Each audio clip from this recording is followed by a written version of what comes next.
आप सभी को नमस्कार। मैं हूँ नूपुर शर्मा।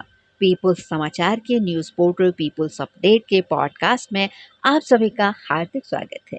30 जून 2024 रात 12 बजे से इंडियन पिनल कोड यानी आईपीसी की वैधता खत्म हो गई है। नए कानून में धोखाधड़ी करने वाले अब श्रीमान 420 नहीं 316 कहलाएंगे। हंगामा रोकने के लिए धारा 144 नहीं 187 लगेगी।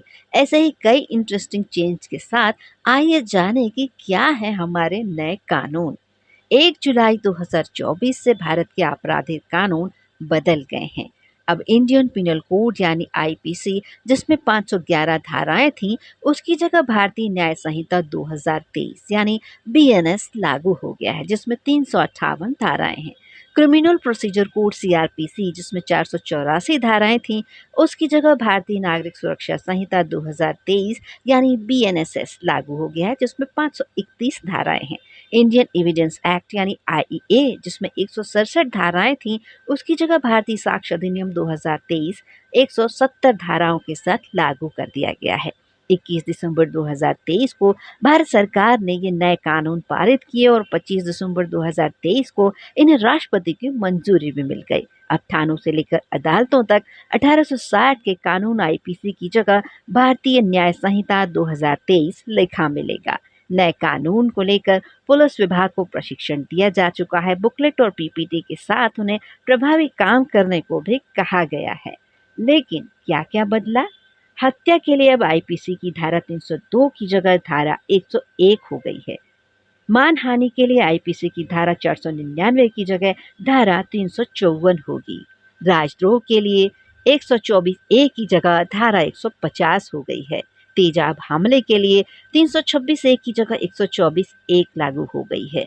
चोरी के लिए 378 की जगह 303 एक लागू होगी। डकैती के लिए 395 की जगह 310 दो लागू होगी। अपहरण के लिए 362 की जगह 135 लागू होगी। और यही नहीं, ईएफआईआर को भी 3 दिनों के भीतर रिकॉर्ड करना अनिवार्य होगा। 90 दिनों के भीतर पीड़ित या मुखबिर के साथ जांच की स्थिति साझा करनी होगी। चार्जशीट दाखिल होने के 60 दिनों के भीतर सक्षम मजिस्ट्रेट द्वारा आरोप तय करने होंगे। मुकदमा खत्म होने के 45 दिनों के भीतर फैसला सुनाना अनिवार्य होगा। बहस पूरी होने के 30 दिनों के भीतर सत्र न्यायालय को फैसला देना अनिवार्य होगा, जो अधिक से अधिक 15 दिन तक बढ़ाया जा सकता है। लेकिन सवाल यह है कि इस परिवर्तन से क्या बदलेगा? इसका फायदा मिलेगा पक्षकारों को, क्योंकि अब केस नई धाराओं में रजिस्टर्ड होंगे।